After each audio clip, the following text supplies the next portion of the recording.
मुझे दुख है मेरा प्रधानमंत्री ऐसे लोगों को फॉलो करता है जो भद्र महिलाओं को मां बहन की गालियां देते हैं। और आप भी नए हैं डॉक्टर साहब, मैं भी नया हूं इस राजनीति में, लेकिन मैंने ये राजनीति पढ़ी है कि पंडित नेहरू ने पहली सरकार बनाई, पूर्ण बहुमत होने के बाद भी उन्होंने 5 ऐसे मंत्रियों को शपथ दिलाई जो उनकी सरकार के नहीं थे।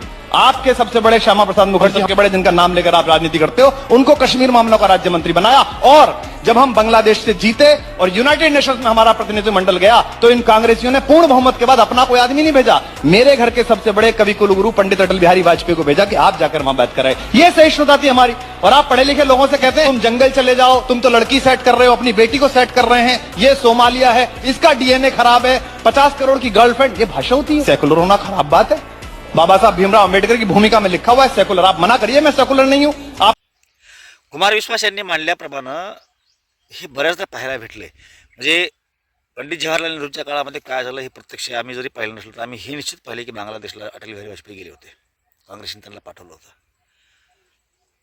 ते प्रशासन, ती सरकार चालण्याची पद्धत कुठं, आजचा काळ कुठं?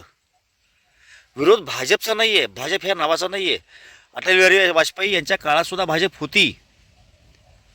विरोध भाजप पक्षाला नाही, विरोध त्या पक्षाचं नेतृत्व जे लोक आज करतायत आणि ज्या पद्धतीनं करतात त्या गोष्टीला आहे। ज्या पद्धतीनं राजकारणामध्ये अगदी वैयक्तिक लेवलला जाऊन टीका टिप्पणी होत आहेत या गोष्टीला विरोध आहे। लोकांचे बदले काढण्यासाठी शासकीय यंत्रणांचा वापर केला जातोय या गोष्टीला विरोध आहे। विकासाच्या नावाखाली मोठमोठे जे उद्योगपती आहेत यांना अनुकूल होईल अशा पद्धतीचा विकास होतोय, परंतु सर्वसामान्यांपर्यंत, सर्वसामान्यांच्या चुलीपर्यंत काही येत नाही या गोष्टीला विरोध आहे। विरोध भाजपला नाही, भाजप चालवणाऱ्या लोकांना विरोध आहे। जर त्यामध्ये आणखीन चांगले लोक मागल्या काळात मध्ये होते तसे आले तर विरोध करण्याचं कारण नाही। उलट 14 मध्ये लोकांनी हिंदूचं सरकार येईल म्हणून भाजपला निवडून दिलं होतं, त्याचा भ्रमनिराश झालेला आहे। हे आत्ताच्या भाजपवाल्यांनी लक्षामध्ये घेणं अतिशय गरजेचं आहे। कुमार विश्वास अगदी योग्य बोलले।